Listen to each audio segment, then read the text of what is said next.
Alam mo, Carla, ngayong pag-uusapan natin ang ginagawang solusyon ng gobyerno sa panahon ng tag-ulan.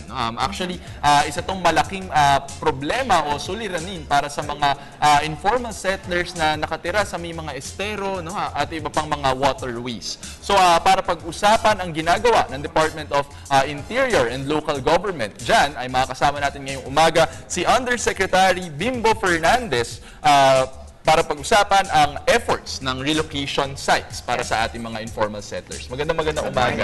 Magandang umaga, Jess, Carla. Undersecretary, siguro umpisahan natin. Maybe you can give us an outline, no, or briefer kung ano nga ba yung ginagawa ng DILG para sa relocation ng ating mga settlers. Okay. There are 100,000 informal settler families in the NCR area alone who live in danger areas. Pamilya to, sir. Families. So, 60,000 of them live in waterways, either on top or within the 3-meter easement. So, it is not safe for them to stay there, di ba? Calamity and so on. And it's not healthy for them.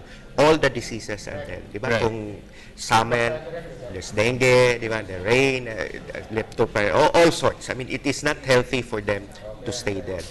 So, second, it's not also possible for DPWH and MMDA and other agencies to do infrastructure because, well, they do obstruct. And it's important that we widen this estero. Di ba? Parang, if you have a system and then we plug, then you have a heart attack. And, you know, so we need to do that.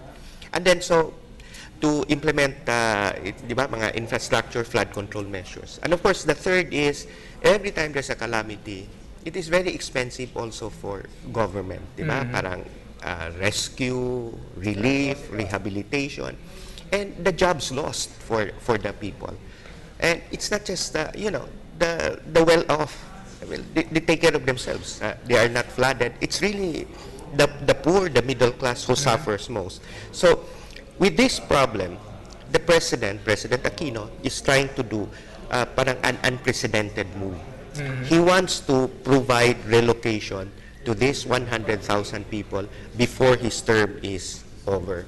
But not an ordinary relocation. Parang we try to learn from the lessons of the past. Yes. Because the past is build relocation out there 40, 50 kilometers away. Polish the homes and you dump the people there. It did not work. People come back and it costs, parang it's expensive both for the government and for the people. So the President has directed, okay, we will do relocation of these people, but there must be 4 criteria. Criteria number 1, the homes that they will go to must be safe. Right. Second, it must be decent, diba? Better than what they have with basic services, electricity, water, etc. Third, it must be affordable. You know, we can have beautiful houses, but if the people can't afford it or government cannot afford it, di ba? Problema. And fourth, this is most important, is access to livelihood. Right. People come to the NCR because of jobs, di ba? They do not come here because of housing. They have better homes out there, but they come here for jobs. So it's very important that this relocation project must have these 4 points. So what is the relocation process that is being implemented now? Well, there are three processes. The first process that we're really pushing for is tinatawag natin ng People's Plan. It's actually a people-initiated voluntary relocation supported by the people. So, example is, live in San Juan River. So let's say, one particular example would be residents of Barangay Imelda who live in San Juan River, so within the easement. So dito kayo ngayon, ito ngayon yung tinututukan nyo? Yes, ang priority natin ngayon is San Juan River. Alright. So a perfect example of People's Plan is the homeowners of, so they take the initiative, di ba? They look for land. They're now talking with Greggy Araneta and talking with the City Hall with the help of the ILG to get the land. They will supervise the construction. Government will support them financially, di ba? Para ganon, and then they pay government and so on. So this is the first process where the people do it themselves. Of course, then it will fulfill all of the 4 criteria that the President directed. The second process is for NHA to do in city. Now, they're doing that.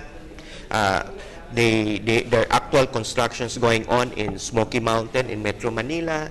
In Quezon City, there's a National Government Center. And, well, this is the city of Quezon City doing Bisticville. We have 3 Bisticvilles available as a relocation site. NHA is building in Caloocan, Mandaluyong, and other areas. So there are 4,000 which are being constructed. Now, the third is we have off-site. Diba? But this off-site or off-city is not as far as they were before. Like, one is in San Jose, diba? Gaya-gaya, and if you're looking at the people living in Tulyahan River, that's really very accessible. Gaya-gaya would be far if you live in Quiapo. Right. But if you live in this area, then it's not too far. So there are 5 relocation sites being built, and 4,500 units are already available. 4,000 are being constructed, and it will be completed within the next 2 or 3 months. Dati ba, USec, saan yung mga relocation sites? Well, Gaano kalayo? yeah, I mean, you know, I'm not very familiar, but they're far. Talban, and I think there's one in Laguna, and so on. I mean, they were very, very far. I visited one relocation site. This was Sunday. I attended mass there, and they were all women. And many of the houses were vacant. So things like that were not. Sayang lang, di ba? The investment for all of these houses and so on. So, At ngayon, Undersecretary, ay nasa proseso na kayo ng papaalis, tama ba, sa mga informal settlers. At meron kayong binibigay na incentive para siguraduhin din na meron silang means para makalipat. Yes. Tama ba, yes, that's Undersecretary? right. So we are going to give 18,000 pesos per family. Right. And the main reason for this is the sites are not yet completed. They are not yet livable, so they have to wait for it. Like I said, Smoky Mountain, which is probably the most advanced, it will not be ready until October. So what we offer 18,000 so people can immediately move and allow infrastructure or the flood control measures to be implemented. In other words, well, this started sa 2011, and well, I mean, because this is something new, so it wasn't moving as fast as it should. But now, para bang the flood control measures cannot be implemented if they stay there. That's one. So we offer, okay, why don't you do a transition, parang temporary housing? Get out of the area, ganon, and we give you 18,000 while waiting for your permanent relocation site. And then, number 2, you know, June, July, di ba, mga typhoons. 20 typhoons come to NCR every year. We only had 5 so far, so we still have 12, 15. And the typhoon worse and worse because of climate change and so on. So it's safer for them to move. I mean, parang 18,000, if you look at it, seems to be a very big amount. But if we wait for a calamity to happen, 18,000 is, you know, expense for government rescue, and then they're endangering the lives of people and their properties and so on. So this is the reason for the 18,000. But of course, there are people who opt for this off-city. So we will give them 18,000. That's pang one time we give them para to help them tide them over, di ba? Para moving for us, moving is always expensive, and especially for them because there is some dislocation. Although now what we are doing is we don't select for the people. We allow them to choose. Para ba may tripping tayo the same way that when we buy a house or a condo, we look around. So we are giving the opportunity to people. We treat them with dignity. Look at this site, look at that site. This site is cheaper, 200 pesos per month, 1 year to pay, moratorium of 1 year. This site is closer to your livelihood, but it is 900 pesos per month, di ba? First year, and so still affordable versus 900. And of course, there are certain ranges. So we discuss this with people and so on. So we're very confident that this massive, our target is 20,000 for this year, 60,000 to 100,000 before the term the president is over. That's massive. We're moving a lot of people. 100,000 people is like the population of the city of Cebu, 750,000. So that's a lot. But doing this, we are we hope that we can do it in a just and humane and even friendly manner. Yes, and I think the financial help really will encourage them. Kasi yun nga, malaking tulong. And at the same time, yung nakaka-visit sila dun sa possible relocation sites. Kasi nakikita rin nila yung mga sources of livelihood that they could possibly do there. So that's very nice. So ngayon na may bagong proseso na nga, sir.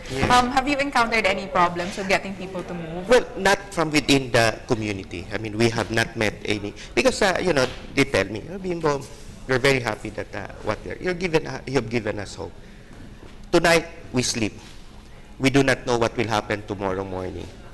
Di ba? Parang whether we will still be there, whether our properties, di ba, mga savings nila, you know, mga, di ba, small items for us, but accumulating. They said, you know, the last time there was a typhoon, Habagat or Ondoy, and so on, they said, we lost everything, all our savings for 10 years and 15 years, so they have to start anew. So this is something that we are doing for them, and we are very, you know, we're very happy for the foresightedness of the President. He has allocated 50 billion pesos to relocate this 100,000. 50 billion, unprecedented in the history of the country. Pero yung target ninyo, Undersecretary, ay 20,000 pala, no? For this year. For this year. And so far, yung relocation sites natin, you mentioned kanina, 4,000 already in city, tapos 4,500 naman off-site. Aabot ba tayo, Well, Undersecretary? there's 8,000 yung people's plan. All right. 8,000. So we've counted that. That's more than 20,000 for this year. Okay. So we have much. So parang ganon. So it's I think we're getting there, di ba? Parang slow but sa momentum within the past few months we have done around 1,000 already. I mean 300 plus 500, 800 mga ganong figure, and we hope to do that. San Juan Rivers around 4,000 families. Tulyahan is also around 4,000 to hit before the end of the year. 20,000, 8 major river waterways. Sana nga talaga, no, ay maabot yung target din ng relocation. Kasi ito talaga, Carla, yung pinaka na devastate, no, tuwing merong malalaking bagyo. At inaasahan natin yung mga malalaking bagyo, dumadating yan usually. For some reason, dumadating sila mga October, ganyan, no, November. So we really hope na by then, no, Undersecretary, ay marami na rin tayong na-relocate. Exactly. I mean, that's what we that. This is like preemptive calamity. Right. So parang ganon that we are doing, which in the long run, I mean, it looks expensive today, but which in the long run will be cheaper for all of us. For the informal sector who reside there, for the entire Metro Manila, diba? Because we are all victims of the flood. I mean, unless we can improve it and so on. And of course, for government, mga rescue, relief, rehabilitation, etc. Yeah, so we are really hoping for the success of this project. But USec, meron ba kayong final message para sa ating mga viewers? Well, I thank you very much for this opportunity. We have to explain this because, you know, may mga problema tayo. On one hand, they say we're cuddling them. On the other hand, diba, parang we're evicting them. But we're looking for a solution that would benefit all of us. And we thank for this opportunity able to explain to everyone. Okay, maraming salamat, Undersecretary. Yan po si Undersecretary Francisco Bimbo Fernandez mula sa Department of Interior and Local Government.